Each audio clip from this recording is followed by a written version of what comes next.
Ladies and gentlemen, we are back for another episode of the Draxx Life Podcast, where we'll chat about some of the weird and the wondrous. Let's get to the show.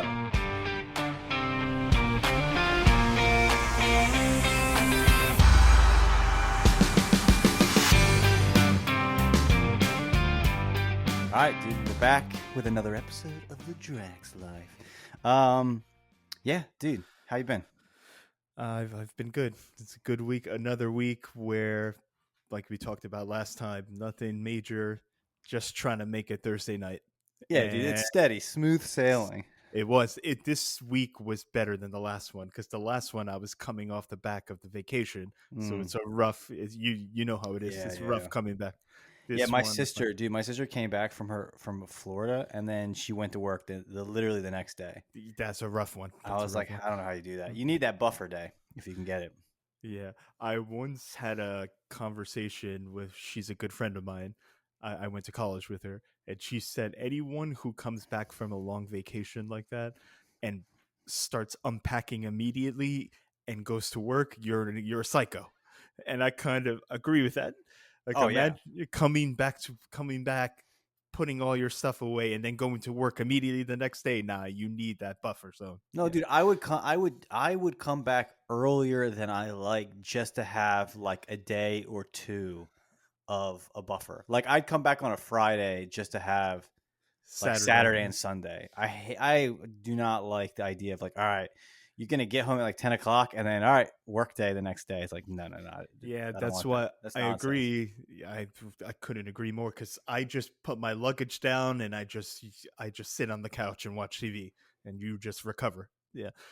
But there's some people that take red eyes and go straight to work. Dude, I mean, it's funny. Like, traveling is a weird thing. Like, some people, like, traveling takes a lot out of them and they always need like a week. If they go on vacation a week, they need like a staycation for a week just to like get their head right. And then, you have people who travel so frequently that, like, you know, they'll hop on a flight. It's like 20 hours. Like, it's nothing. Like, oh, okay, cool. And then I'm back. And then it's like they hit the ground running right when they get back. Like, imagine like billionaires and stuff like that, or politicians, right? They travel like, you have to be like that. Different countries. And like, when you get there, like, there's no time for you to like acclimate. Like, you better be like moving, and when you get home, like, moving. That's like a different breed. Yeah, it's actually impressive for people that can do that, because I'm the same as you. I need time. Yeah, so I had a business idea at one point, and they must do this, but it was like luxury flights, but like all of the stewardesses, the flight attendants, are like nurses, and they literally like put you out. Like, you get there, this would be like for like a 22-hour flight. Like, you get there, they essentially like hook you up to an IV, they take you out, and while you're sleeping, they're like pumping you full of like vitamins and stuff like that. So like, when you wake up, you are like geared up and ready to go. You are like, there's no lag time, no jet lag. It's almost like you go into crisis, and then you wake up and you're like, boom, I'm ready. Yeah, and all the toxins you consumed, if you were partying, you get flushed out. Yeah. So, but anyway, enough of my random business ideas, which, if you know me, there are many of them. If you're on my short list, you get voice messages with my random business ideas. Bobby A being one of them. Yeah. But dude, before we kind of get into it, let's talk about real quick UFC, since we both were talking about it, I think, in the last episode. Did you? I mean, I know you watched. Did you watch the last? I watched the entire main card. Yeah. Okay. The whole thing. And I forget what our predictions were. I'm gonna pull up the card right now. Yeah, because I'll remember. I want to see. I think I definitely voted for. It was a pretty decent. I mean, you didn't vote. You predicted. You're not voting. Yeah. What if it was like where you're still in the election mindset? Correct. Exactly. Yeah. Let's see. Yeah. So Jones, we both took Jones. Yeah, that was a kind of like I don't want to say a weird fight, but like, I don't know. It definitely like wasn't super eventful. But like John Yeah, Jones won. There you go. Spinning back yeah, kick to the liver. yeah. That's a crazy finish. That back kick caught the organs and the rib, probably a little bit. Yeah. Oh yeah, yeah. Imagine taking one of Can't. those. Dude, that's like a 250-pound man who knows how to kicking you. Like, I thought about that when they were watching, like, because people were like, that fight was kind of uneventful. And I'm like, yeah, but the amount of damage. Well, like, he got him down on the ground and John Jones rained down elbows. So Yeah, those were monstrous too. yeah. And how that Stipe came up and he wasn't bleeding. I was like, holy crap. Like, can't believe that. And then, yeah, like to get kicked hard with all someone's speed and power, like in your like core, nah, dude, I would have cried and then died. Yeah, same. I immediately get the gurney out. I Get would the gurney out. just instant bawling tears and then just death, like silence, like in that order. Yeah, but he's still Jones is still the man. He did the Trump dance afterwards. For one thing, I do wanna comment on this. Between that Logan Paul Mike Tyson, which was a complete embarrassment for boxing. Yeah. I don't even want to talk about that because I think almost everyone in like the internet talking sphere has already said that. Yeah, they've commented. It was just awful. So between that fight, which was in the Dallas, Texas, the football stadium, and Madison Square Garden for 309, I think I saw every single athlete and every single celebrity in MSG was stacked with everyone. Everyone was at MSG. It was crazy. I mean, whenever they have a fight in New York, it's like you get like a huge like. There's some celebrities that like I think are like diehards, like Jared Leto. You see him at a lot of like at least the camera pans to him a lot at a lot of UFC events all over the country. Yeah, but definitely like when you're in New York or if they're in California, like you just see like everyone. Miami, LA, and New York, you're gonna see everybody. Dude, but what was crazy was the amount of politicians that were there. I was like, the security must be sick. They must have had so many Secret Service agents like intermingling in the crowd.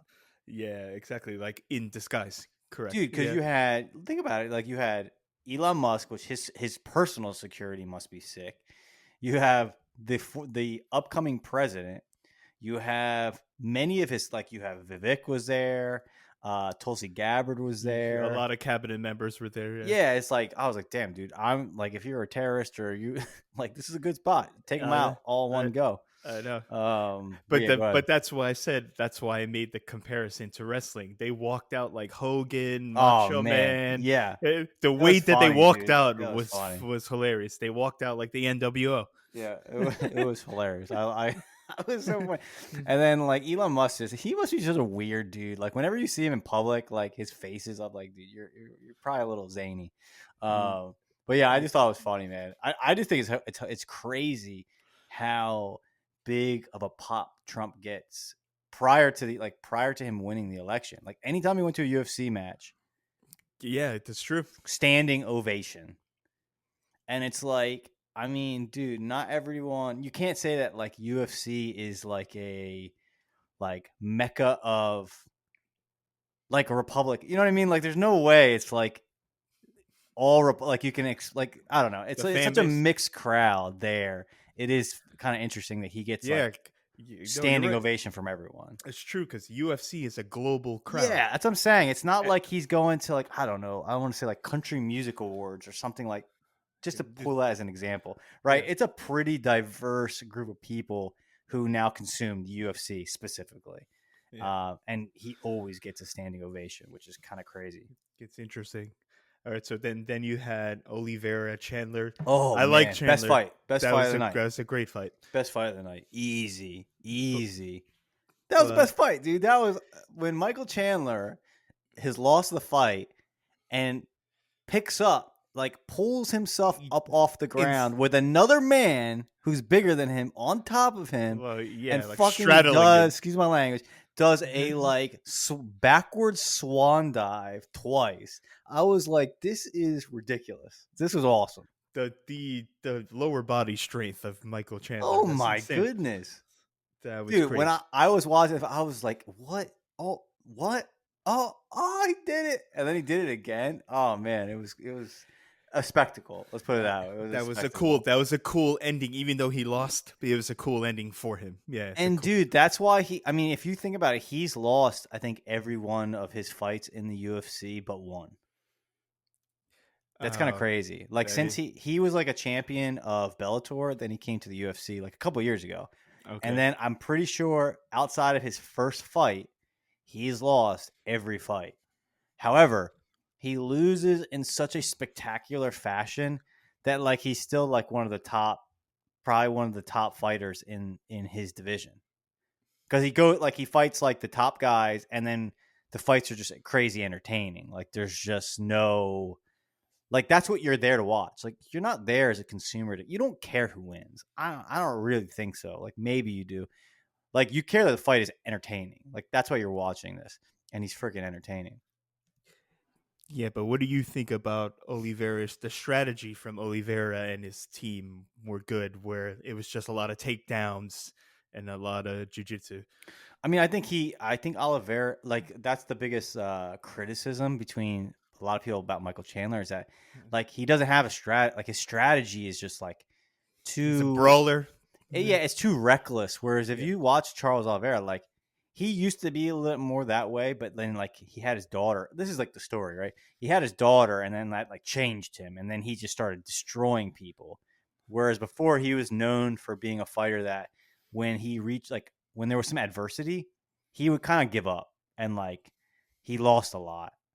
And then like he had his daughter, and like a switch got flipped, and then he began to like he leveled up and just started like mauling people. Like I think he went on like a 12 fight winning streak, like huge.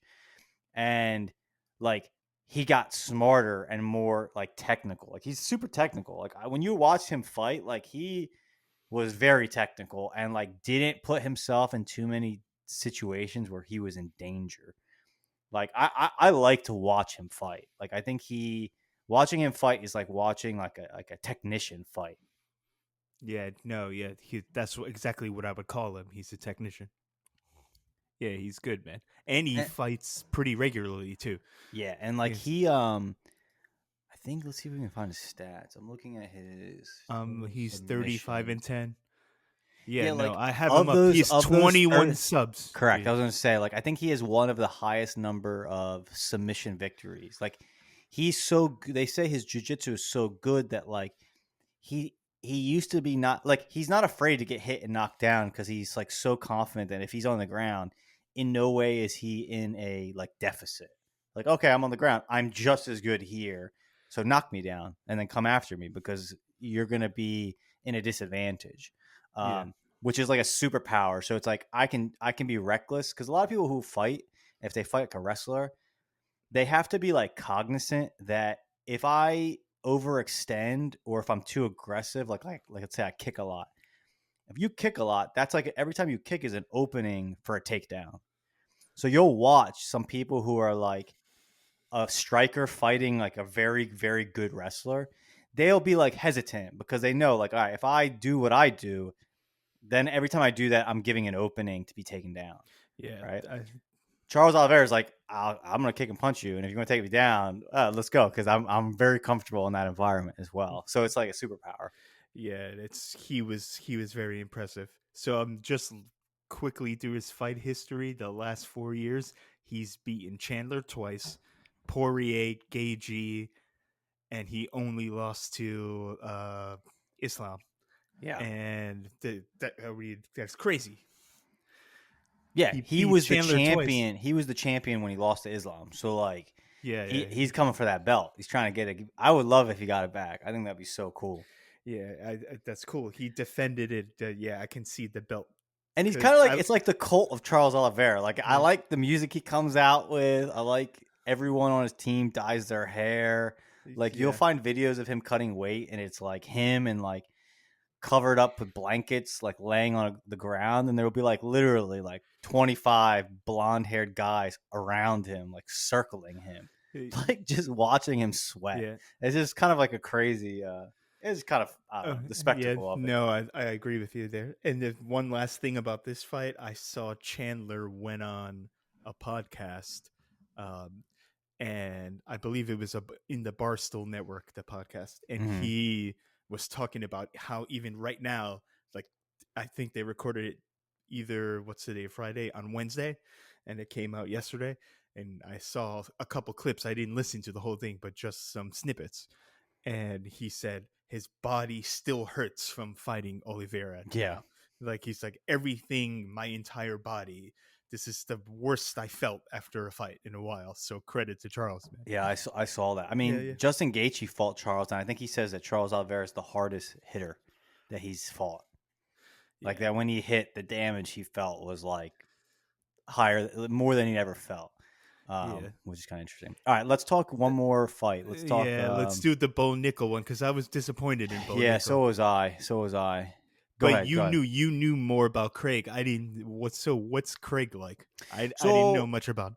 So I mean, yeah. Let me. This is the only sport that I might be slightly more knowledgeable about than you are, which is like kind of incredible. No, not slightly. You are. Yeah. So like, Bo Nickel comes from Penn State. I'm pretty sure it's Penn State, and he is like I don't think he ever competed in the Olympics, but like he's an Olympic level wrestler. He Like, was a national Yeah. champion NCAA wrestler. Yeah, and I Yes, think yes. he tried out for the Olympics, but if I'm not mistaken, there's another guy named Burroughs, this black guy, and I think they're the same weight class. And it was like one of those scenarios where, like, if that guy wasn't around, Bo Nickel would have been in the Olympics. It's just that the luck of the draw that like Bo Nickel's weight class, there's someone there who's slightly better and just always wins out and gets into the Olympics. I'm pretty sure that's the story. So Bo Nickel is like as good a wrestler as you can be, technically speaking. Yeah. So then he came in as like a prospect. I think he went through the series that the UFC has that they kind of like they use as like kind of their intake system to bring in new fighters. So like he is won, like you can see, he's won 7 fights, no losses. Yep. But most of the fights have been kind of like they put him in situations where the person he's fighting is not a wrestler, and like he then just mauls them. Okay. Call them like favorable matchups. Paul Craig is like a jiu-jitsu specialist. Like that is his area. Like he's taken out some people with submissions that were champions. So like that's his area. That's his bread and butter. Everything else is like a side effect. Like jiu-jitsu is this thing. He's now learning to strike more and whatnot, but like on the ground, he's like extremely dangerous, like extremely dangerous. Oh yeah. And like he'll often pull guard where he's like essentially just trying to like grab you and then pull you down to the ground so that he can do jujitsu on you. They call that pulling guard. Pulling guard. Okay. So yeah, so this fight, it was like Bo Nickel was like I think he was like a huge massive favorite. favorite, yeah. And then yeah, this fight kind of became like boring. Like Paul Craig seemed, from my perspective, Paul Craig did more work. And He did. Bo Nickel won. I think Bo Nickel got the benefit of significant strikes. That's all. But the key stat in this fight is Bo Nickel for the first time didn't have a single takedown. No takedown attempt either. Yeah, 0 for both. Exactly. Yeah, and I think that was the biggest thing. I think 2 things, because like if you remember, I did watch this fight. It's like he didn't do any takedown attempts. So it wasn't like he tried and failed. It was like he didn't even try. 2, except for like maybe I think he did connect like once or twice with like a good right hand, like it clipped Paul, but Paul I don't think ever went down. He didn't. But the thing I was annoyed was like his ego, like a little bit of his ego. Like when they were asking him, he was like, "Yeah, and even since then, it's like, yeah, I think that was like a flawless fight." It's like, flawless, like boring. Nah. I mean, I don't know about flawless. It was boring and disappointing because like nothing happened really. Yeah, exactly. So I don't know. I thought Paul Craig was more active. I thought he landed more, but I guess he didn't. Yeah. Paul Craig also is a bigger guy. Like that's one thing I noticed. I was like, shit, dude, Paul's gigantic compared to Bo Nickel. He's a Scottish, old school Scottish warrior, man. Well, he fights at a higher weight class. He's now cutting down to a lower weight class. So like really he should be fighting at like 205.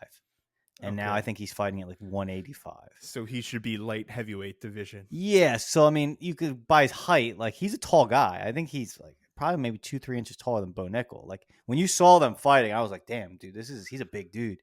But yeah, it was kind of a uneventful fight. He's 6'3". And what's Bo Nickel, like 5'10"? I got the profiles pulled up. Bo Nickel 6 feet. Okay, so 3 that's inch still 3 inch, but you're right, they're the same weight, so he had to cut down to get to 185. Yeah. So anyway, I thought it was worth it just to watch the Charles Oliveira fight, in my opinion. Yeah, that fight was incredible. Nothing else. The other fights, we don't have to comment on them. They were kind of the prelims I didn't even watch, so I can't comment. Yeah, but I like Vivian Araujo. She's good.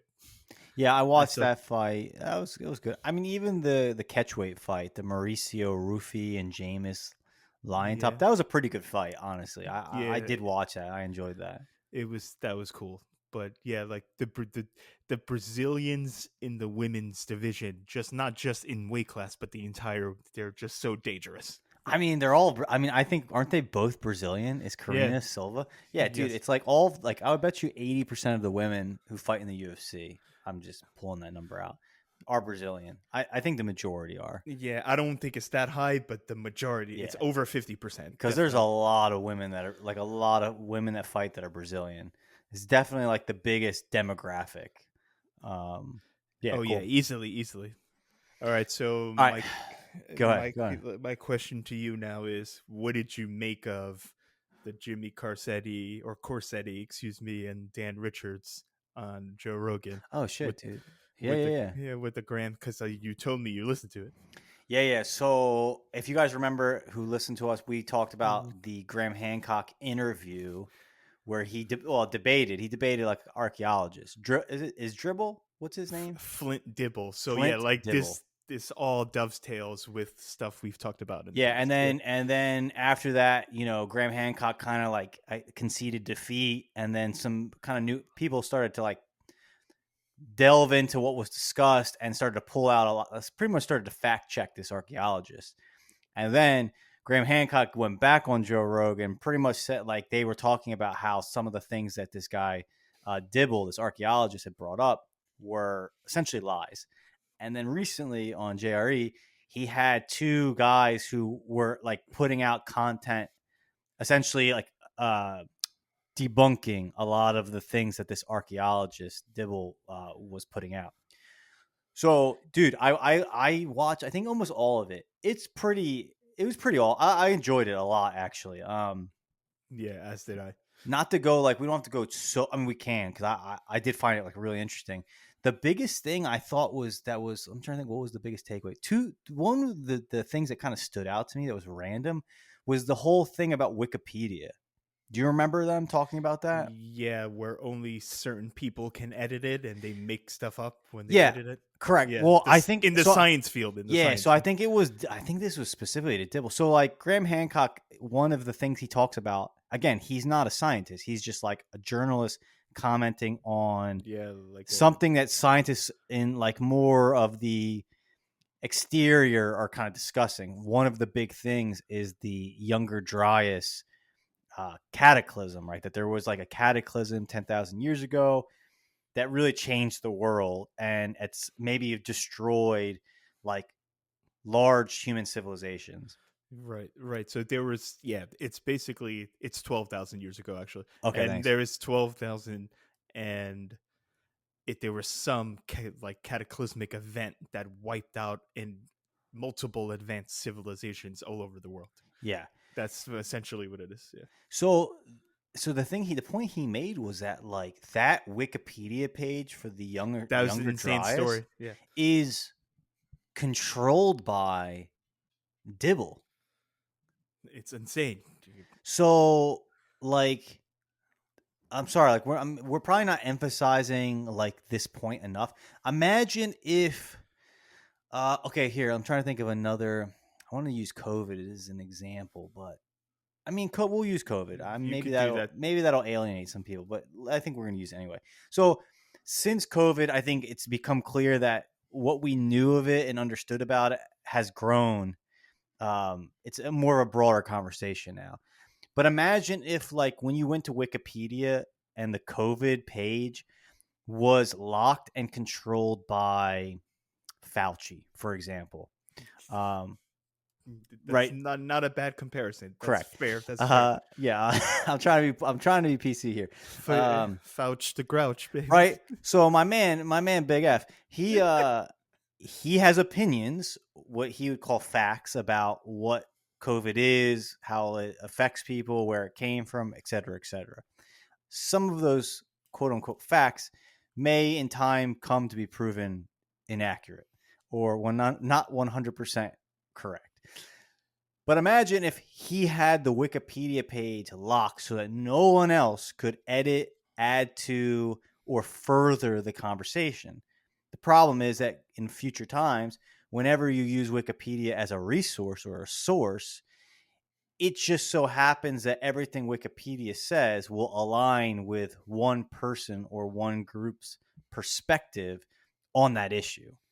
It's in a sense it becomes propaganda, right? Because it's like the whole point of Wikipedia is that anyone should be able to get on there, and there's like a dialogue happening behind the scenes where the Wikipedia pages are edited by many people, new information comes to light, they can add to the Wikipedia, other people can say no, that's not correct, and then they deliberate. This all goes on behind the scenes of Wikipedia. Right. It's open source knowledge. That's what I was going to say. It's open source. It's supposed to be everyone contributing, and like anyone on the planet can contribute to the truth of this subject. But it seems like that wasn't the case with the younger Dryas, nor with COVID. I don't think. Yes, probably Not. So I'm guessing on the latter, but now we know for sure with Dibble with the and Hamburger. Yeah, so and that was like to me the biggest thing that came out of it. It was like, okay, that's so strange. And then they said how like that guy Dibble will like always, whenever this point comes up, like say, hey, you should check Wikipedia as your resource, and never mention that he pretty much has that page locked down. So I thought that was like something like huge that I was like, damn, that's some shady shit. What about you? What kind of like stood out for you? Yeah, so that part stood out, the fact that mainstream academic science, and I think we talked about this in another episode earlier, and we did, in fact, I remember now. And that part is what's scary for me. Why are people, the question is, why are people that are all these accredited scientists with all these diplomas and all these backgrounds and have put out all these papers and win all these awards, why would they go on a platform that's that big and lie to everyone? What's the purpose of that? Now you look like a fool, but why would you do it? Is it because there's some bigger arm of this? You see what I'm trying to get at? Yeah. Like, why would he, as someone that's seen, or as someone that the world sees, or at least the scientific community sees as a genuine archaeologist and historian, why would you go on this big of a platform and lie, where like you said before, this space now, the internet, you can get community noted. You have a world of fact checkers now with you. Why would you do that? Why do you think? What was your? Do you have an answer? Well, my answer is they're being told to by the educational institutions around the world, so that the truth of what's really going on doesn't come out, and it keeps them in. They keep their prestige. They keep their. It could be financial too. There's a lot of financial. There's always money involved, so that what they've been saying and what they've learned through their entire career doesn't come out. It's like, nah, some of that was bullshit. I'm not saying all of it is, but there's a good amount that was.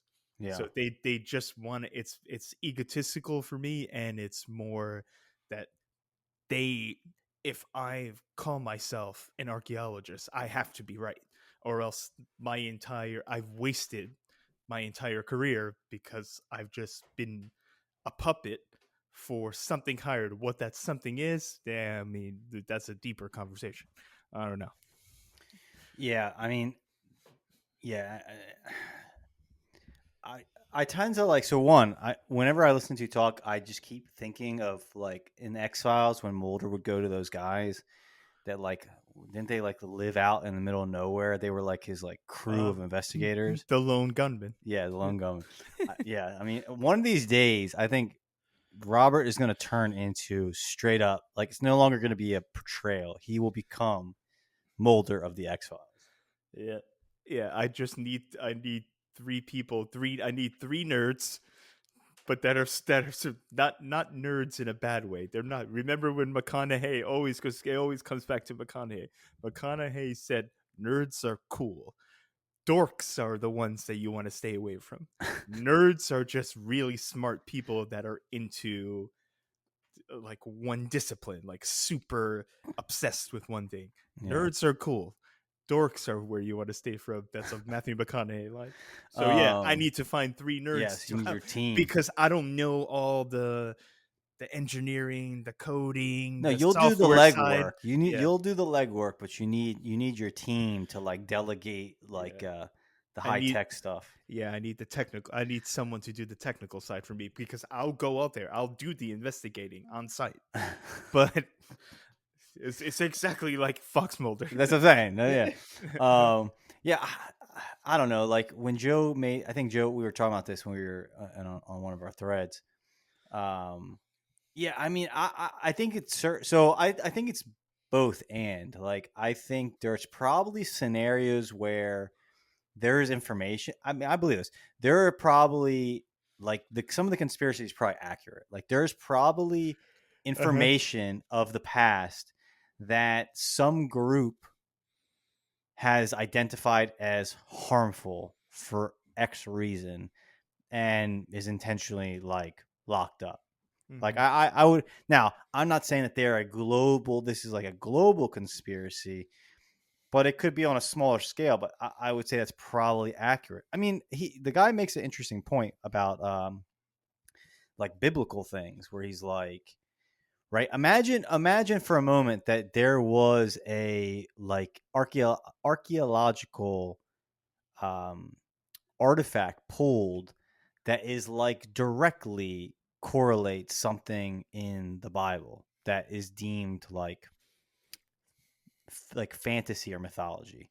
Like that would have a that would have an impact. Like that would be kind of like, I don't really know how to predict what the impact would be, but it would have an impact. Like if you found the Ark of the Covenant, which they talked about, or you found the hammer of Thor, right? Like if these things were real, like that would have an impact. Like, you know what I'm saying? Like that would incredible change the way we perceive reality. And like we talked about this, I think last week, governments only exist if you believe that they are in a position of A, authority, B, power, and that there's really like nothing above them. Like if you no longer are afraid of the government or thought for a moment that, like we talked about this, like this wasn't the end, right? So it's like, all right, government, do your worst. Like this ain't the end. Like the dynamic shifts.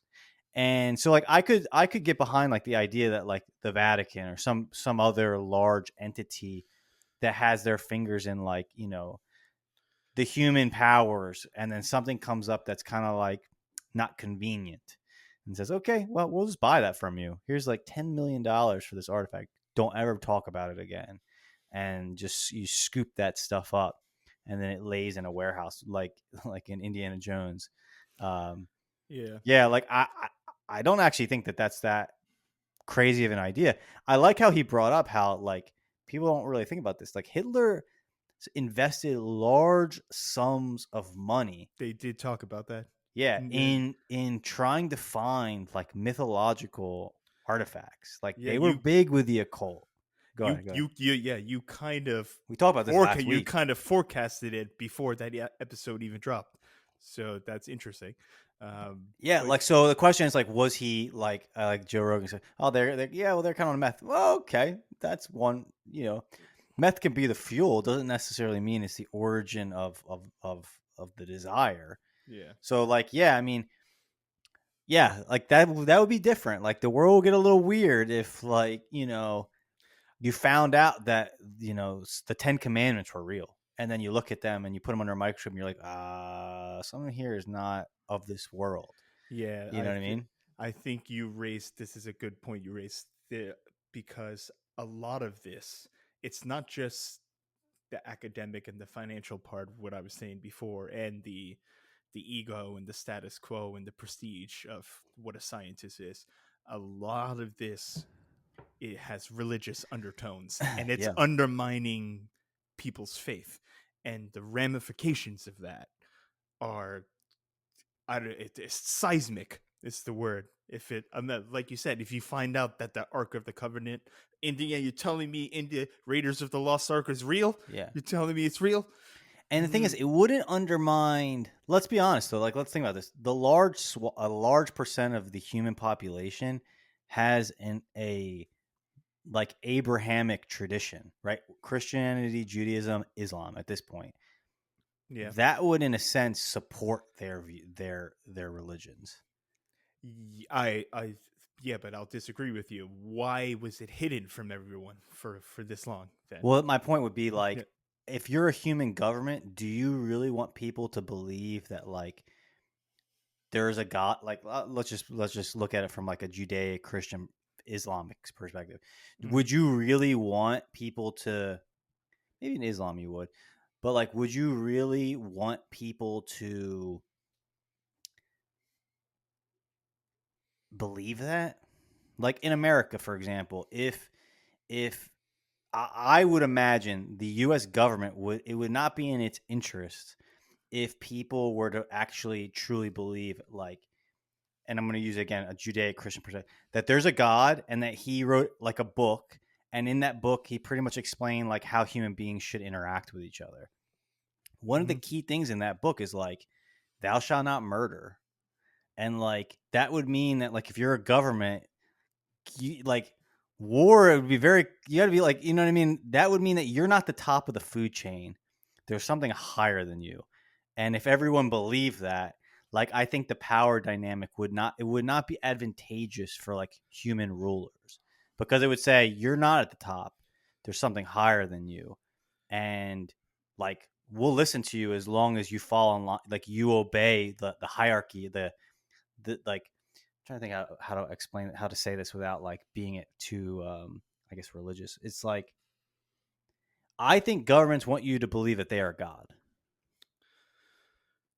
Oh, okay. So then that implies a couple of things that I just wrote down on my cards. Got my cards now. Good. Yeah, so let me say, yeah, I think they want finish you what to you're saying think first. that Yeah. they are the top of the food chain, that they control what's right and what's wrong and what you should do or you shouldn't do.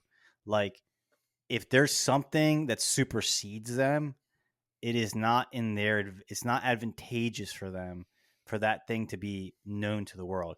Same with the Catholic Church. I mean, the Catholic Church, if you go back to like Italy, medieval, they were a kingdom, right? The Pope was a king with an army. Like, these were not holy Yes. people, right? We know this. Like, they were deviating from from, let's say, the Bible, from the rule set that they were using to kind of like rule over people. They were not obeying it, right? They hoarded wealth. They had wives and Yeah. mistresses and children out of wedlock. They poisoned, Yeah. they killed They people, slaughtered people at the they Crusades. assassinated people. Right. So like, again, and also remember, like, a government can call itself a Christian or Muslim or Jewish. Anyone can call themselves anything. Again, it comes down to like, okay, well, let's look at the book. You're doing X, the book says Y. So you can call yourself this thing, but you're not that thing. Same with the Crusades, right? Like, that was about, at the end of the day, power, right? Like getting lands, new lands, It was conquest, property. It was property. money. Yeah. What the people in power told the people who fought those battles was, you are fighting for Christianity or you're fighting for God or whatever.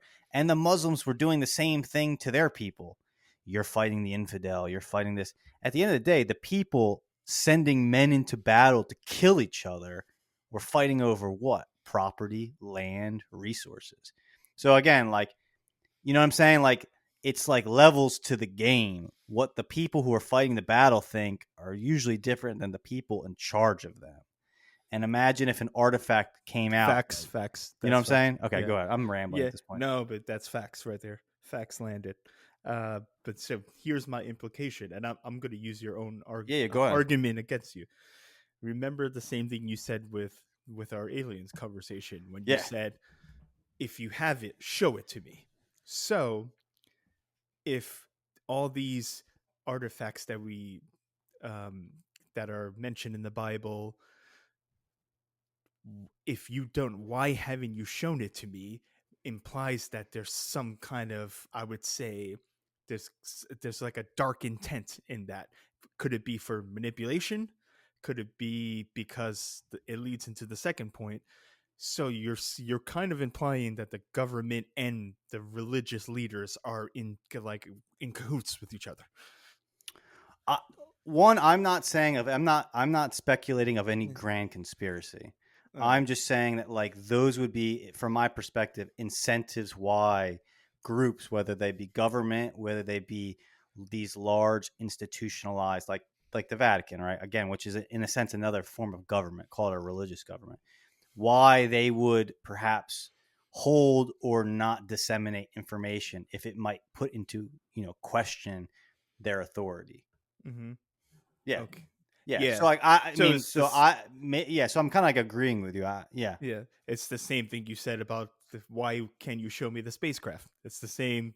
It's not Right. identical, but the logic. No, it's is similar. similar. It's Yeah. similar. Like again, the alien thing is an interesting one too, because again, I think it's a very like, all right, if you were the government and you wanted to get all of humanity on board for a common enemy, well, you can't do this is like deep Alex Jones type shit, right? Like, let's say that there was a world government. Let's say it doesn't exist, but Oh, let's here we say, go. Here we go. right? And then you wanted to easily get everyone to like get on board. Well, if you were a country, you would pick an enemy like Russia, right? If you're a world government, you have to pick an external enemy, i.e., like aliens or like a disease or like some type of environmental catastrophe, right? So, yeah, so I think that's why, like, that's the thing is like interesting with the government. It's like they will admit they have something, but then they never give you any proof Right. that like validates or devaluates what they're saying, which makes me kind of like, all right, dude, you're just stringing me along. It'd be like talking to a girl online and then never wants to meet you in the real world. At a point, it's like, all right, I'm done. Like, you know what I'm saying? It's that Yeah. scenario. No. I get what you're saying, but that part I do agree with you. Where if we have all this, but however, here's the difference with me. Go I ahead. think eventually all the UAP stuff will come out.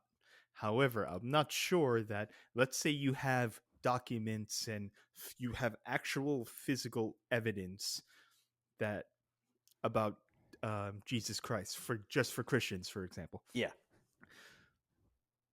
and you're not showing it to us because you want people to just continue to believe faith. Let's just call it what it is. It's faith. You want them to continue to believe. That allows you to, that opens the door. I'm not saying they're doing it. I'm not saying they're doing it. It's like you said, this is Yeah. just Yeah. I my mean, we're just opinion. Yeah. exactly. It allows you to operate and manipulate certain things because even though we know the Vatican, let's say the Catholic Church, we have, if we release this, everyone is going to know, oh shit, like Jesus is real. He was real, like physically real. And you don't reveal that. I don't know. What does that say about you? You're kind of holding things back so that you can keep spinning a story. I don't know. Oh, I mean, Mm, yeah, 100%. yeah. I mean, let's be honest. Like, if we delve deeply into the Catholic Church, like in a sense, somehow the Catholic Church has become an intermediary between like a person and God. Like you go to a priest, they forgive you of sins, like you get last rites. That's like not in the Bible anywhere. Like that's someone. I mean, I'm not trying to like disrespect anyone, but like, to my understanding and my knowledge of the Bible specifically, nowhere is that talked about. Like that's not talked about. So at some point, some group created a system where a human being is in control of like how you get to heaven, for lack of a better word. Right. Like that's not in the Bible. So right there is an example of kind of like a system of power that was put in place. And if you believe in that, like you're now beholden to a priest. You know what I mean? So like that's just like kind of like an example. That's actually like a real example. Like if you believe in the Bible, like that, and then let's say you were raised Catholic, you think, okay, like I need to go to the priest because like I need them to forgive me of this transgression that I did and that God is angry with me. And like I need this human being. I got to go find a priest. So if you're in a desert and there's no priest, what do? Right? Like if you die and there's no priest around, like Precisely. Power has been given to this group of people, and like it's become a tradition. I don't know, like I'm not a Bible historian, but I know a fair amount. Like that's not in the Bible because I've read the Bible. Like nowhere in the Bible does it say like, and this group of people has the ability to do this thing for you, and like you need them. Like that's not in the Bible. So where did that come from? That does sound to me like a group of people in putting themselves into a position of like power And that's control. that's beyond life and death. It's about like your immortal soul, which we've talked about, right? Like, so there's an example right there, right? So That's like, a perfect example. if you found some evidence, I don't know what that evidence would be, that beyond a reasonable doubt says no, that is wrong. Like, well, it would be in your best interest. We're talking a conspiracy. Like, let's just have fun with the conversation. Yeah. But like, because I'm not trying to like offend anyone in Of your course beliefs, not. right? Of course not. But like, it would be in your best interest to not have that information come out. Because, dude, Catholicism is meant all over the world, right? And like, people do believe, like, they go to a church, specifically a Catholic church, and they go to confession, and then there's a priest there that they believe has the power to do this kind of, let's use the word, magical thing for them. That's like not, and they believe that is like something that they can find in the Bible, and they believe the Bible, God wrote down things, It's like, that's not there, right? So some human kind of decided at some point, like, okay, like there are these priests and like they have this ability. I don't know where that idea came from. And now they are the one that are your gateway to God. And then think about that. That becomes like a power dynamic. I know they're necessary to your path to heaven. They are the priestly class. Like you look at any ancient civilization, every religion, like there was a class of people that were your intermediary between you, the lowly peasant, and the shamans and the God, spirit, right? Yeah. And like with Christianity, right, that's not supposed to be there. So again, who put it back, and for what reason? And again, that's like, I use that as an example. Yeah. So sorry, we're like this. This no, is not our we're gonna today. get off this, but to your point, at the Draxx Life, we support everyone's lifestyle. I love everyone. I mean, yeah. But what do we always say? You do you, and I do me. You do your it's thing. Not my place to tell you what I think. Yeah. Right. That's an example. Right. We're just having fun with the conversation. I'm not trying to say that my opinion matters more than you on organized religion. That's not what I'm trying to say.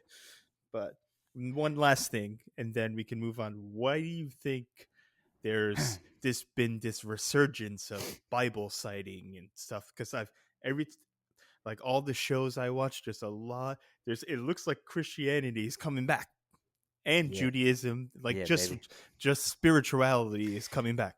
Dude, I mean, it's oh man, this is an interesting topic, dude. I'm kind of glad you brought it up. I mean, or we can just keep going down this rabbit hole, because Yeah. So it's funny, ladies know, like Robert was like, "Hey man, let's have a light conversation today," Yeah, and then and it then, got heavy. Yeah. this is fun though because this is stuff that kind of matters to people, really. Yeah, yeah. So a couple things. One, um, in if you so like in a lot of other countries, this is actually like even bigger. What you're discussing, like I've heard, but like in a lot of Islamic countries, like people are having dreams about Jesus, like in large quantities. It's like not talked about, but like if you know where to look, it's like That's interesting. it's kind of a thing. Take that as however you want to take it. In other parts, and also like when I'm going to use the word like Christian church, I'm not talking about Catholicism. I'm really talking about like people who believe in the Bible and then weave them all together as Yeah, one yeah, yeah. entity, the church, right? In like places where like Christianity is like in high persecution, like for whatever reason, the numbers of people who are claiming Christianity is like increasing like exponentially. Almost like as the Western countries become more and more atheistic, other countries are like the pendulum is swinging in the exact opposite direction. And especially in countries where like there's heavy degrees of like persecution. Mm-hmm. Um, Mm-hmm. so yeah, I mean, I don't know. I mean, dude, we could go down that kind of like the Bible rabbit hole. I don't know if that's something you want to talk about, but like it does discuss in places that like life is kind of like waves, and there'll be Yeah. waves of like where let's just use Christianity, but like spirituality, belief in God will decrease, and then waves where it will increase. And maybe we're just kind of like riding that wave right now. That's ascending instead of descending, Yeah, because yeah. we also are coming out of I would say, a decade of the opposite. And maybe it's like anything else. The pendulum has to swing in another direction at some point. Yeah, no, that's true. But I would compare it more to cycles because I like Yeah, circles. that It's works too. Wave cycles. Yeah. yeah, you're right. So it's like just like anything else. It's just like fashion and all the retro stuff that people were wearing in the '80s is coming back now. Like Yeah. it's the same thing. That's kind of life. Even Yeah. if you look at the animal kingdom, I remember one time I went. This is a mad tangent right now. Go ahead. Go ahead. I went to my favorite museum in New York is the American Museum of Natural History, and if you go through all the like the installations, it's every animal has a cycle of everything. It's all the word cycle is in that museum probably thousands of times. So it just mirrors what nature is. So it makes sense that the by like the study of the I think Bible study, because I know people that are going back to Bible study and stuff. Like Yeah. Bible study is making a big comeback right now. I just wanted to get your thoughts on that. Yeah. I But mean, so I was talking to a friend of mine yesterday, and we were talking about like he's not Christian, so like, but he's like, I think he's a spiritual person. He's like very much into yoga and things like that. But anyway, he was talking about how he started reading a lot of books about like technology and like one and like kind of like how technology interacts with people and things like that, like social media and stuff. And yeah. I guess a point in one of the books was like how like with social media and things like this, we live like there's a lack of living in a spiritual, like having a spirituality, like a connectedness to the world, and like it's like there's an Mm-hmm, absence, there's mm-hmm. a hole, right? um and like I think maybe that would be a non-religious answer to your question, is that like we're kind of been in a spiritual drought, so because we're living kind of very like superficial lives, that people are like the pendulum is swinging, right? And now they're starting to reach towards something else to kind of fill up the holes that they feel in their life. So that would be kind of like a humanist kind of answer to that. Another answer is just like, if a more like I would say maybe Christian or religious answer is that like what you're witnessing is like a revival, which you can read in history, like Yeah, period, like that's a good some, word to use for it. yeah, Yeah. like periodically for no understandable reason, specifically with Christianity, like a group, a place, a time, a country, or a region will just for no reason, right? You can't like draw a line and say, oh, there's an explanation. It's just like all of a sudden, large groups of people will just start to like read the Bible again and like be changed by it. So, like, I mean, whether you believe this or not, like just looking at it from a, let's say, like a socialistic study of humanity perspective, like you can find these examples. Like, for example, there recently, this was like last year, there was a college, and I forget, we could look this up at another time. I forget what college it was, somewhere in the Midwest. But there was like a week or 2 weeks where just, I don't even think it was a Christian college. I'm not sure. But like thousands of people were starting to migrate to this college and they were having like, quote unquote, like a revival. Like people were coming there, people were like changing their lives. Like, like call it like Woodstock. Like a Woodstock was taking place for the Bible, and it just like it happened. It went for like weeks. This was like last year in the U.S. Uh-huh. No news was like discussing it, right? But like it was a thing. Like people were just like getting in their cars and like driving to this place, and it's kind of like a weird, like, why, right? So I think that event like takes place in small pockets, in larger pockets, in at country level, in region level, and like I remember I went to my friend. My friend had like Indian guy, and then he became Greek Orthodox. And he got baptized at a Greek Orthodox church. And I was talking to I went there. He invited me, so I went there to like I was talking to some of the people there, some of the young people like my age or in their 20s, and they were like they told me that the Orthodox Christian churches are like growing rapidly. Like young people are like flocking to I've them. noticed this. This is true. Um, like that the largest demographic that's like starting to come to these churches are young people like in their 20s. So like I don't know what the explanation is. Like you could maybe it's like a humanistic explanation or it's like something supernatural. I don't know. So Yeah. I kind of like evade. I gave you like I didn't really answer your question. No, but we'll move on because this is too long. We can talk 2 hours about just this alone. Yeah. Enough with the Jesus Bowl because I think that's what you're alluding to. It's not this. It's not. We're not going to have a Super Bowl. It's going to be a Jesus Bowl, and everyone is going to go to like Yeah, a 200,000 attended stadium and have bro, it'll be like a interesting. revival party. The next 4 years will be interesting. We might have this conversation, and it might be very like, yeah, like it. What you're, it's kind of interesting that you're bringing this up, and like I think you're in tune with a lot of things. Because You're I've not, been noticing it. you're not Christian. I don't think you would identify yourself that way. I think you have like a skepticism of religion in general, but I it's do. interesting that you've identified that. Yeah, Like exactly. you're noticing it. Mm-hmm. So that's like it's you know what I mean. It's like an interesting thing. It's like that means it's happening like kind of like that means people that you know are this is like you're noticing like a change or like a it's interesting. Like that means Yeah. it's like it's not happening in the dark. It's actually people listening to us can probably also say, "Oh yeah, like I have a friend who like just started reading the Bible or is doing this or started going to church." And like It, it's like, yeah, you've put your thumb on something that I don't know the answer to it. yeah, there are bigger forces at play. I do because Oh I yeah. just talking about my dreams. Speaking of people in the Muslim world having dreams, I've been having dreams. Think about that. Hit me up. What are we gonna? No, we can't go there. Okay. It's too long.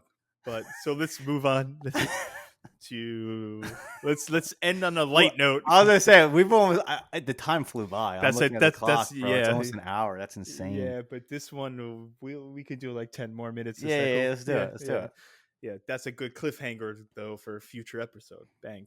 Uh, so Go the ahead. reason why this topic was on my mind, this is not a grind my gears. This is just on my mind this week. So Action Bronson, who we all know, he's a rapper from New York, Queens, one of my favorite just musicians in general, not just rappers.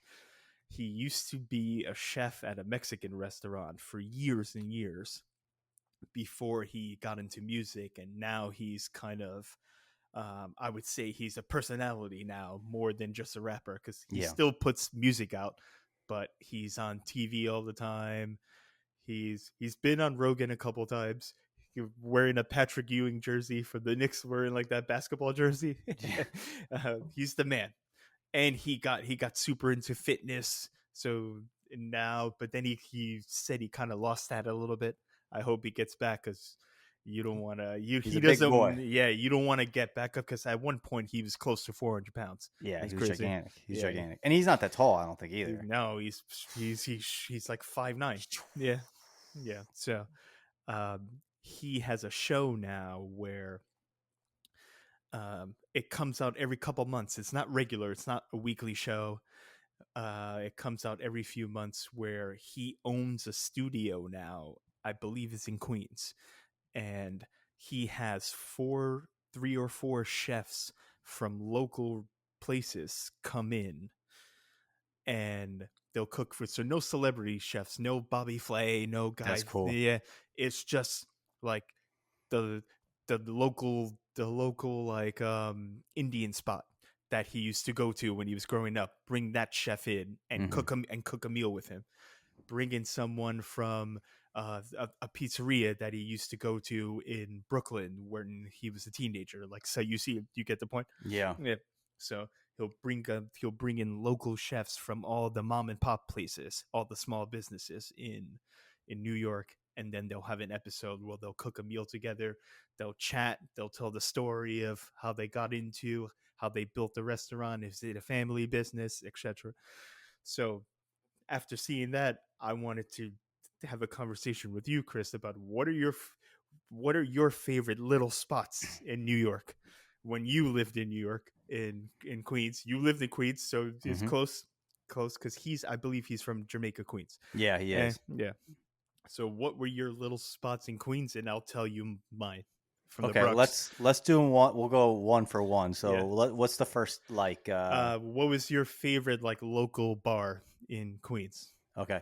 So yeah. So it doesn't even exist anymore. I think it's Mm. gotten bought out. But like where I lived in Queens, I lived in Ridgewood, Yeah. and when I moved there, Ridgewood was like not like hip. It was like it was just kind of like it once was an Italian neighborhood. Now it was like a Polish It's neighborhood, and Polish now. Yeah. yeah, and it was like also kind of transitioning to like Albanian.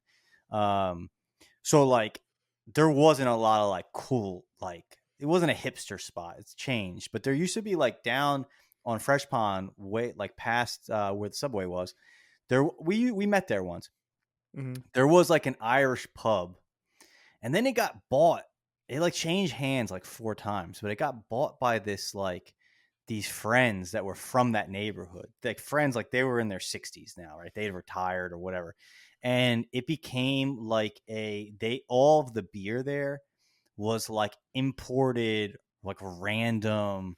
It became like a beer snob place, but like a beer snob place for like blue collar people. So like it was kind of cool. Like you go there, it's just like electricians and like Union guys. locksmiths, union Yeah. guys. But like everyone's drinking like, a Trappist, like a Trappist beer, like all these like random things. So it's Some like so sour IPA or yeah, it was something. so cool. But it was also like none of the beer there was from America. Everything was like from like Germany or Belgium. Everything was imported, and it was just a cool place. Like every beer they gave you was like the glass was specific to that type of beer. It's like if you're gonna get this beer, it's gonna be in this glass. And it was Nice. such a cool little spot. And I used to go there. And I remember once I ended up sitting next to this guy who was like a locksmith on my street, and we're like talking and like it was just a cool, like a very cool spot that was like a non hipster spot. Like the closest thing to a hipster was like a 22-year-old Polish person. Like it was just not a hip spot. So that was like my go to like drinking hole. Yeah, that's cool. So for me, for What about bar you? for local pub, there was a place when I lived in Bed-Stuy for years and years. There's a place called this place is also has shuttered, unfortunately. Like I believe it was even right before the pandemic. So the pandemic didn't even get it. It was shut down before. There was a place called Beast of Bourbon. Mm. So it was a play on the Rolling Stones song "Beast of Burden." They called it Beast of Oh, that's Bourbon, cool. which Yeah. I also liked. And as soon as you walk in, there's a giant mural of Kiss, the band, the rock band, the, Oh. which was awesome. I think I have a picture underneath it.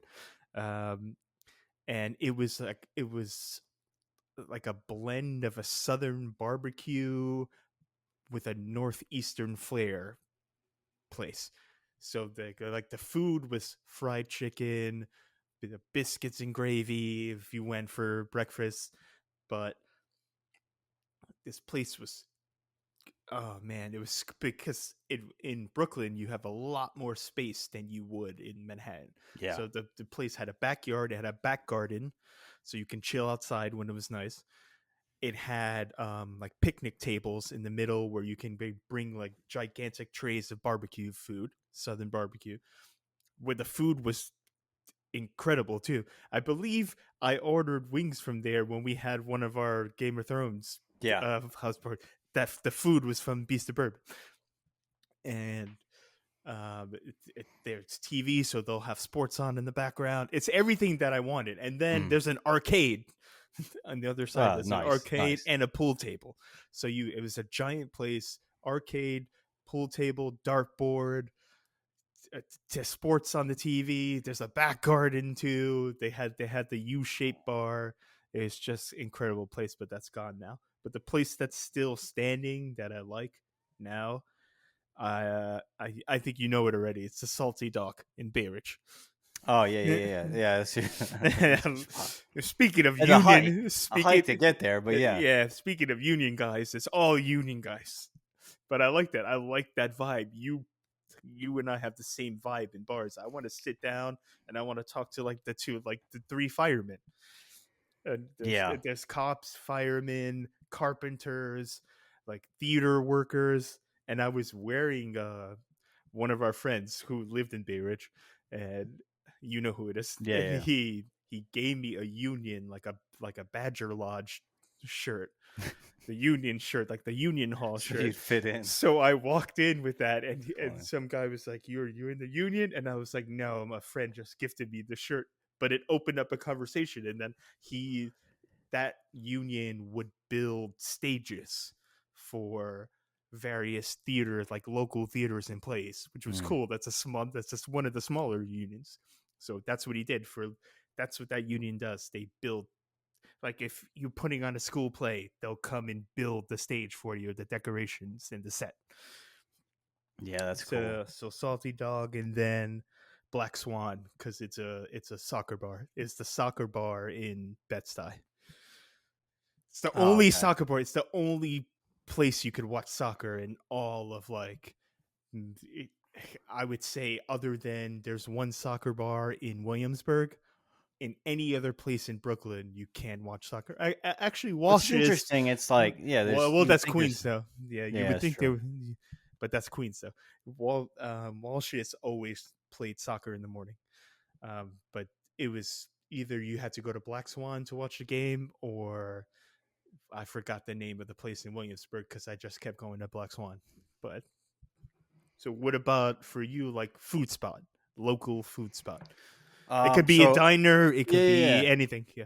So like when I lived in Ridgewood, there's a couple spots that I would go to, like if I just wanted to grab something, but like if I wanted to have like a meal and sit down or like go on a date or something, there was and is this Italian restaurant on is it on Forest? Yeah, it's on Forest. Called Joey's.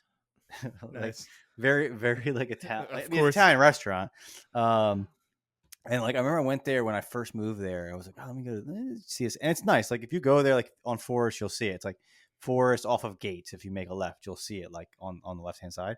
Um, Great food, dude. Like great Italian food. Like nothing that like you would be like like American Italian food for the most part. Nothing that you'd see on the Yeah, I menu. got Like you. oh, what is it? But like the food was always excellent, excellent. Like always so good. Uh, like you could go and sit, like the pro and the con of that place is like you could go there and sit there and like never leave. Like they would never rush you out of there. Like you could literally sit there for like I 2 hours, like that. like and not even be eating at that point. And like that's why there would always be like a huge wait to get in. Like people and like the neighborhood people, they would go there. Like it would be like a spot you go to on a regular basis, and they'll wait 30, 40 minutes to like get a seat.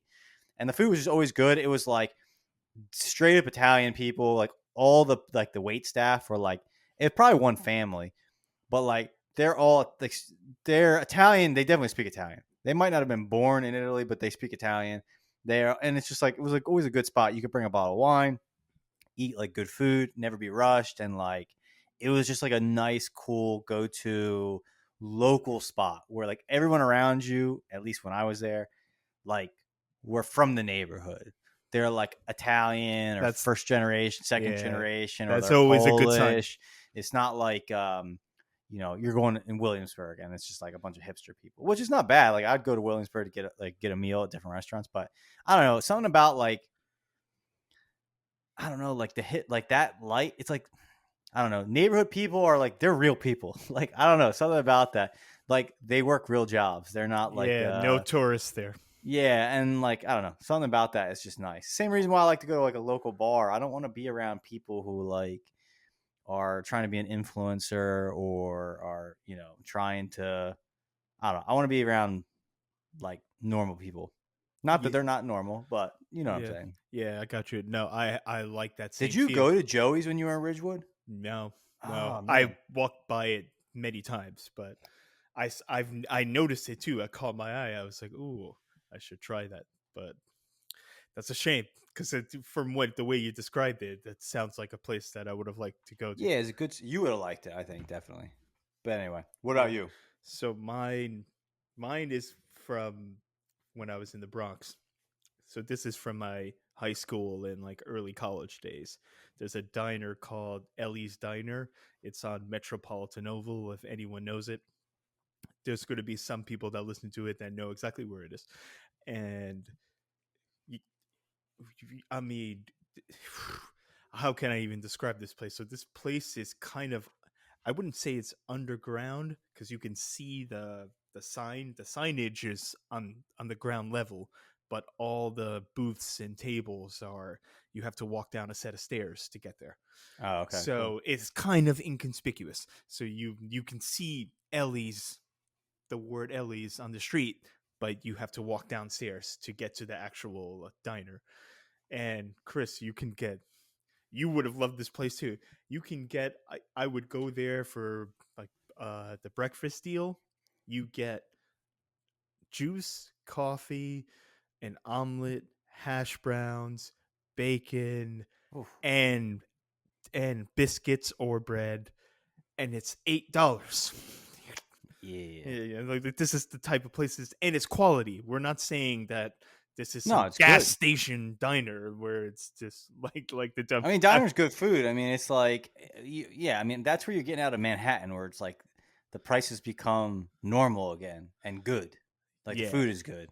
Exactly, and like the desserts were good. The donuts were good. I don't eat sugar anymore, but when I was younger, the donuts are good. The desserts are good, and the price for the quality. If you had like a chart for the quality versus the pricing, it's off the charts. It'll be off that chart. Yeah, it's crazy. Do you remember do you remember when we used to work at the Apple Store and there was that like Latin spot on Hector's, and that place had no sign.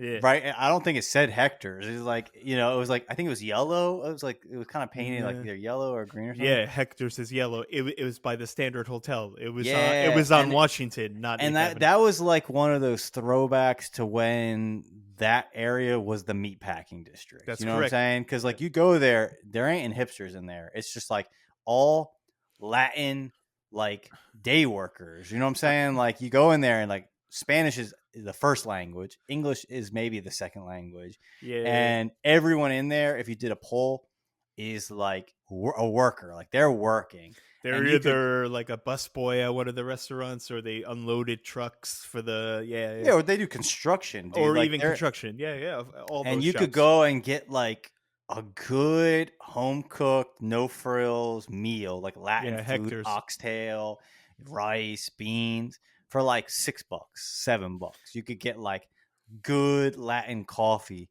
for like $1.50, It's $2.50, unbelievable like stuff. nothing. And I remember like it was like when someone showed it to me at the Apple Store, I was like, this is my spot, and like this is a hidden gem. Like I don't understand how, because in that area, you want to go get breakfast, you're gonna spend like $17 for like a breakfast sandwich. No, that's what I was gonna say. If you have a full breakfast, it's way more than $17. Yeah, like right next, like right around the corner is a restaurant. It's gonna be like $23 for like eggs, toast, hash browns. You could go to that place and like be getting like a Latin lady from like freaking El Salvador making like in batches oxtail stew, chicken, all these things, and you could go in there, walk out like $9, and you have like good food you go work on a farm after you eat it. That place was always so cool. I think it's gone. I don't think it exists anymore. No, That was so sad. I believe it's still there though. I Oh, think it is is. it? I thought It's they went out of business, but that'd be let me awesome. let I me look hope, it I up. hope it's still there. Yeah, no, but I've been to Hector's several times. That's a good call. This is Hector's Diner. Because it's like one of those places that it survives somehow, but like it doesn't belong in that area anymore. Yeah, no, Ellie's is a lot like this, but the Bronx is more residential, so it Correct. kind of And the fits. Bronx has, same like Ridgewood, you got these spots, but like Yeah, in Manhattan, those spots that used to be there in like the 80s or the early 90s, like they got essentially like they couldn't pay their rent anymore, and like that's now like a high-end restaurant. So that was so cool that that place existed. yeah, Like you could go there and get like a bowl, not even a bowl, like a cup of like good oatmeal. Like you know what I mean? Like it's the type of place that like a worker goes to, which I thought was so cool. yeah. No, it's still there. It's on That's West awesome. 12th Street. Yeah, yeah. Since 1949, near the High Line in the meatpacking district. Yeah. That's I know exactly where you're talking. Yo, yeah. It's so that oatmeal in Spanish. I'll tell you the Spanish way. It's called avena. So it's like with the little cinnamon sprinkle on top. You're Yeah, talking about, yeah. yeah. And it's like they're throwing in butter and like cream. It's like it's good. It's Yeah, like dessert almost. yeah. Yeah, I Hector's is remember someone turned me. I remember because I was sitting in like the break room and someone was drinking like good coffee, and I was like, "Where did you get that coffee from?" You And they could were like, smell "This." it. Yeah. Yeah, because it's like it's like cafe con leche. It's like good, like solid Spanish strong coffee with like milk, and you could add sugar if you want. And I'm like, where'd you get that? Because everything else is like bougie. And I was like, and then he pointed it out. I was like, oh shit. And then I went in there. I was like, oh man, this is my home. I just don't speak Spanish, but I love this place. Yeah, that's a great shout. Great shout. Anyone who's in that area, if you're ever in Go to like, Hector's. in the Chelsea area and you're like, I want to get something to eat, but I don't want to spend $15-$20, find that spot, man. It is the spot. It's the truth. Mm-hmm. All right, let's do pizza. Yeah, I should have pronounced it more. If it's a Spanish place, so it's Hector. It's Hector. Hector. Yes, exactly. That's cool. And then we could the next one, pizza. What's your favorite like local little pizza spot? Yeah, so you already know I you already already know know. what I'm picking. I've So I'm been gonna there put several times. I'm gonna put Roses on the map. I mean, Yeah. it is on the map. Roses, Fresh Pond Road, near Metropolitan Avenue. Mm-hmm. The truth, man, so good. Like we've gone there together. Like it is Delicious. It's funny. Yeah, it's the shame of it is that once you eat that kind of pizza, there's tons of good pizza places in Europe, but like once you eat that, it's like I live in New Jersey now. I used to think New Jersey had good pizza, and I'm like, every time I get pizza, I'm like, this is not as good. It's not as good. Can't. I've been broken, man. It's like I need to call up Roses and be like, freeze me a pie and just send it to me. Yeah. But that was my spot, and the thing I liked is that they'd have like like you can go there. See, people don't realize this. Like to me, a good pizzeria is I don't gotta call and order a pie to be made. I can go there and they'll have like 20 pies out, all shapes and sizes, and I can pick a couple slices and have them thrown into the oven. Like Yeah. that's like we take that for granted, right? If you live in New York or near a good pizzeria, you know that. So like you could go there and they'd have everything. Like the bread is good quality, like the cheese is not like cheap tasting. It's like, oh, this is all good ingredients. And Oh, so good, so and good. the crisp, like the sauce, it's all about the sauce too. Yeah, man, I'm a Rose sauce guy. Roses is fantastic, and they have 4 of those old school giant. They have 4 ovens, man. So like you said, Oh yeah, there's pies coming up all In and day out, long, in and out, all day all day long. long. That place makes a killing. That makes Yeah. a killing. You go there at like 12 o'clock. I mean, I think they're still open, like 11:30, 12 o'clock. Yeah. And they make so much money. But go ahead. What about Yeah, you? and one last thing about Roses, the actual Italian subs. So if you want like a Yeah. veal cutlet, chicken cutlet, like chicken parm, meatball parm, that's elite too at Roses. It's I good. mean, they do pasta. Like, if you want to go get pasta, you don't need to go to Joey's. Like, you could go there. I bet you their pasta is It's as pretty good. decent. Yeah. Yeah. So mine is, I got two. There's one in the Bronx. It closed now too, but it was my when I was a young youth. It was called Circle Pizza, right by the Parkchester train station. That place, I've been there so much that I was cool with the owner. His name. What do you think his name was? If it's an Italian guy, Salvatore. okay, because that's a good guess. Mario. Oh, Mario. nice. Yeah, but that's a good Yeah, guess. it's gonna be like a Mario or Yeah, yeah. Salvatore, Joey. So he became like, I would go there after school with my friends and my brother, and obviously my parents loved it too, because every time it was pizza night, it's Circle Pizza. Mm. And he became like one of the guys in those movie, like let's say like a mob movie that sees the kids, but he's like, I gotta protect these kids from, because I think there was a little bit of a mob element in there. I mean, dude, I wouldn't be surprised. Yeah, in the Bronx, in the Southeast Bronx in the 90s. I would not be surprised. Yeah, so they could be mob adjacent, but you know, they got a toe in. He's right. I don't think it was a front, but there was some kind of connection. Yeah, and then when I was in Bed-Stuy, Mike's Pizza. I think we also had that. I might have eaten Mike's Pizza. You know Mike's Pizza. It's right on the corner. I mean, the thing is, in New York, there are so many good pizzerias. Like, but yeah, everyone has like their one or two that are, and there's some that are like, you know, it's kind of crazy. Like some of these pizzerias, like in Ridgewood, in like Williamsburg, they're like so crazy expensive, and then you can find like the best pizza in like an outer area that's off the beaten path that's like 10 times better and is like nothing. Like Roses is like $2.50, you can get a slice, you know, whereas you can go in Manhattan and get a slice, it might be like $5.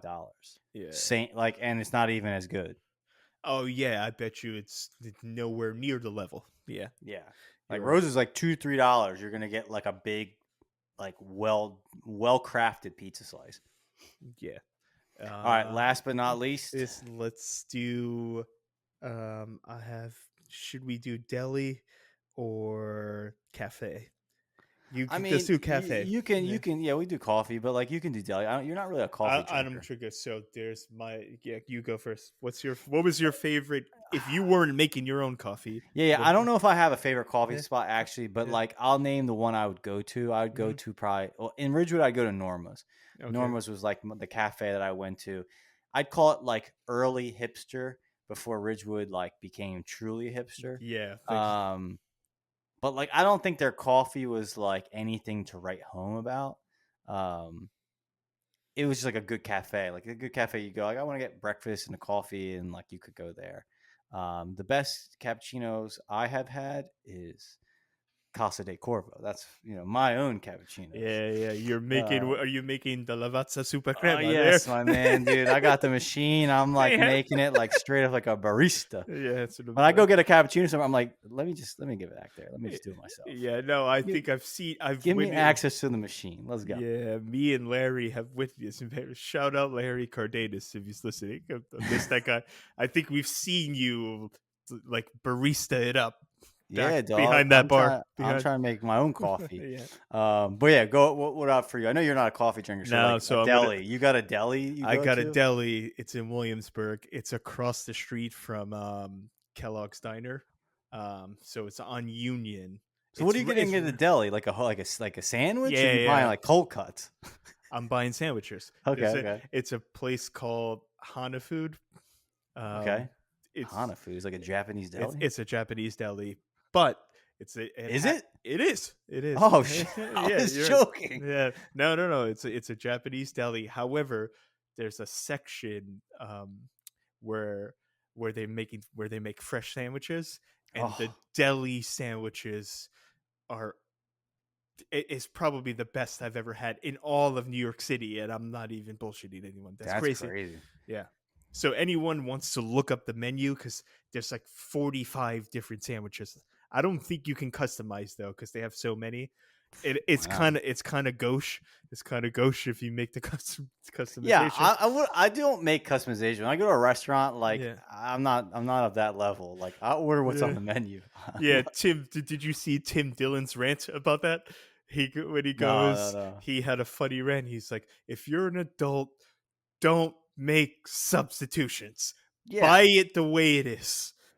And he, correct. I mean, it's like a douchey move. Like I don't know. I'm not gonna like like the menu is like I have my options on the menu. I'll pick the option that I like. But to yeah, say like, hey, I like option 14, but I want you to like, and you give like yeah, so it's like no longer 14. it's no longer 14. It's Like all you right, make 5 different switches. No, no, yeah. no. Like I'm not trying I to. I agree with you, because I think if you're at like a place like Catch or Cipriani's or per se these famous restaurants, Nobu, then if I'm dropping like $1,000 on dinner, Different. then I can like bob and weave. I But mean, dude, if I'm about to drop $1,000 on yeah, this meal, I, the customer's always right. Like, get me what I want. But if we're- I'm going to like a deli, I'm not gonna like make this guy behind the table who speaks Spanish yeah, like decipher this unique like custom sandwich I want made. It's like, come on, dude, you're in the wrong spot. yeah. No. So since we were at Apple, it's the same guy from when I lived, when I started at Apple from right after college till I went to Hana Food once when I lived in Ridgewood. It was the same guy. It's the same guy behind Yeah, the that's counter cool. making the. So that's what I said. People come in. It's like there's 45 sandwiches. Just pick one. Stop making changes. But Yeah. you're in. All right. All right, guys. That was Went a little good. long. Good. This was fun. That middle Go ahead. conversation was. We need Oh, to have dude. another episode about that. Yeah, we'll delve. And I mean, it was cool. Like anything else, right? It's always fun to start in one place and then go in a different direction. I did not expect to be discussing that. So that's cool. Yeah. Ladies and gentlemen, if you made it to the end, which I doubt, but if you did, take a moment, hit like, subscribe. It does help us. And I hate to be that guy, but yeah, please do that. Yeah. Like, subscribe. They'll listen. And then, They'll listen. yeah, have a good weekend. We'll talk to you later. Peace. Peace.